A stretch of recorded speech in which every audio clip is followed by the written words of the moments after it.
Hello और इस नए एक्सप्लेनर में आपका स्वागत है।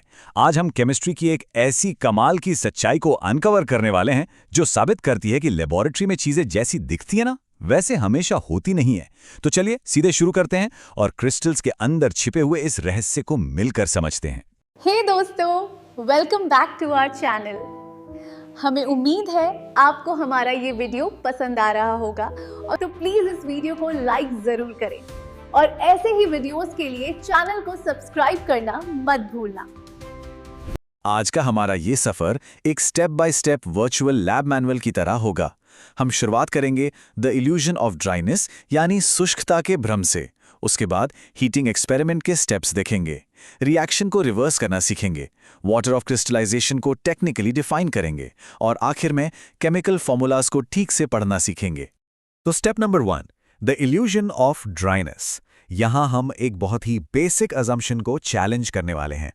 सोचिए, जब आप किसी बिल्कुल सूखे दिखने वाले सॉल्ट क्रिस्टल को देखते हैं, जैसे कि कॉपर सल्फेट, तो सबसे पहला ख्याल क्या आता है? यही ना कि इसमें पानी तो बिल्कुल हो ही नहीं सकता, देखने में तो ये एकदम ड्राई लगता है। पर सच कहूं तो लैब का एक्सपीरियंस सिखाता है कि केमिस्ट्री में आपकी आंखें आपको धोखा दे सकती हैं। जो क्रिस्टल्स बाहर से बिल्कुल सूखे लगते हैं ना, उनके अंदर भी पानी छिपा हो सकता है। और यही छोटा सा फैक्ट आगे चलकर काफी बड़े और रोचक एक्सपेरिमेंट्स की नींव रखता है। आगे बढ़ते हैं स्टेप नंबर 2 पर, द हीटिंग एक्सपेरिमेंट स्टेप्स। चलिए अब इस सूखेपन के भ्रम को टेस्ट करते हैं। एक स्टैंडर्ड लैब प्रोसीजर को फॉलो करते हुए हम एक एक्सपेरिमेंट करेंगे। सबसे पहले हमें इन नीले क्रिस्टल्स को एक बिल्कुल सूखी हुई बॉइलिंग ट्यूब में डालना है। फिर हम इसे बर्नर पर गर्म करेंगे और जो भी फिजिकल बदलाव होंगे उन्हें बहुत ध्यान से ऑब्जर्व करेंगे। अब इस कमाल के विजुअल कंट्रास्ट को देखिए। जो क्रिस्टल्स पहले एकदम ब्राइट ब्लू कलर के थे, वो हीट लगते ही बिल्कुल सफेद हो गए हैं। और ध्यान से देखिए, अचानक से ग्लास ट्यूब के किनारों पर पानी की छोटी छोटी बूंदें दिखाई देने लगी हैं। ये वही पानी है जो उन सूखे दिखने वाले क्रिस्टल्स के अंदर छुपकर बैठा था। तो इस सेक्शन का मेन टेकअवे क्या है? सीधी सी बात है, हीट अप्लाई करने पर वो हिडन मॉइस्चर इवापोरेट होकर बाहर निकल गया और जैसे ही उस सॉल्ट का पानी खत्म हुआ, उसका वो चमकदार नीला रंग भी पूरी तरह से चला गया। अब आते हैं स्टेप नंबर 3 पर, रिवर्सिंग द रिएक्शन। एक साइंटिस्ट का दिमाग हमेशा सोचता है, क्या हम इस रिएक्शन को उल्टा कर सकते हैं? चलिए टेस्ट करते हैं। अगर हम उस सफेद हो चुके सैंपल को लें और उसमें सिर्फ 2 या 3 बूंद पानी वापस डाल दें, तो एक बहुत ही जबरदस्त साइंटिफिक रिवर्सल होता है। जैसा कि आप देख सकते हैं, पानी के टच में आते ही सॉल्ट का वो ओरिजिनल शानदार नीला रंग तुरंत वापस आ जाता है। मतलब ये जो स्ट्रक्चरल चेंज था वो बिल्कुल रिवर्सिबल था। है ना हैरानी की बात? तो इस टेस्ट से हमने ये कंफर्म कर लिया कि उस क्रिस्टल का नीला रंग डायरेक्टली उसमें मौजूद नमी यानी मॉइस्चर से जुड़ा हुआ है। पानी गया तो रंग गया, पानी वापस आया तो रंग भी वापस आ गया। अब चलते हैं स्टेप नंबर 4 पे, डिफाइनिंग वाटर ऑफ क्रिस्टलाइजेशन। अब वक्त है इस फिनोमेनन को एक फॉर्मल टेक्निकल नाम देने का। साइंटिफिक लैंग्वेज में इस छिपे हुए पानी को वाटर ऑफ क्रिस्टलाइजेशन कहा जाता है। आसान शब्दों में, किसी सॉल्ट की एक फॉर्मूला यूनिट में पानी के मॉलिक्यूल्स की एक फिक्स्ड गिनती पहले से लॉक होती है। ये बाहर से गीला नहीं है, बल्कि क्रिस्टल के स्ट्रक्चर का ही एक इंपॉर्टेंट हिस्सा है।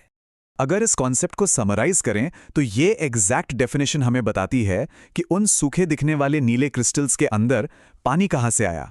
वो पानी स्ट्रक्चरली उस क्रिस्टल के अंदर ही बंधा हुआ था। साइंस में इस तरह की प्रिसाइज डिटेल जानना बहुत जरूरी होता है। और अब हमारे आखिरी स्टेप पर आते हैं, step number 5, reading chemical formulas. Chemists आखिर इस छिपे हुए पानी को मैथमेटिकली कैसे दिखाते हैं?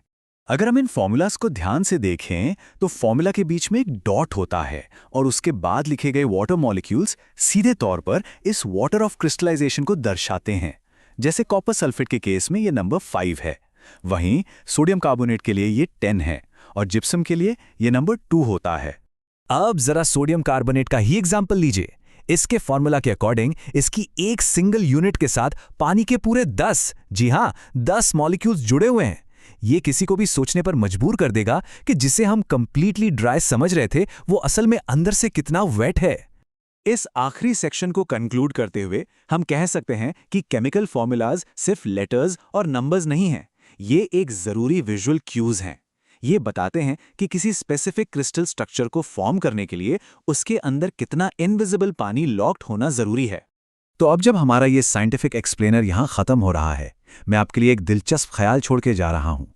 फ्यूचर में जब भी आप किसी एकदम परफेक्टली ड्राई दिखने वाले क्रिस्टल को देखेंगे, तो क्या आप सोच पाएंगे कि उसके अंदर और कौन-कौन से इनविजिबल मॉलिक्यूल्स छुपके से छिपे हो सकते हैं? आसपास की चीजों को इस साइंटिफिक नजरिए से देखने की आदत जरूर डालिए, क्योंकि साइंस हमेशा सतह के परे देखना सिखाती है। आपका सपोर्ट हमें और बेहतर वीडियोस बनाने के लिए मोटिवेट करता है और नीचे कमेंट करके जरूर बताइए आपको ये वीडियो कैसा लगा है। आपका हर कमेंट हमारे लिए बहुत वैल्यूबल होता है। Thank you for watching. मिलते हैं नेक्स्ट वीडियो में।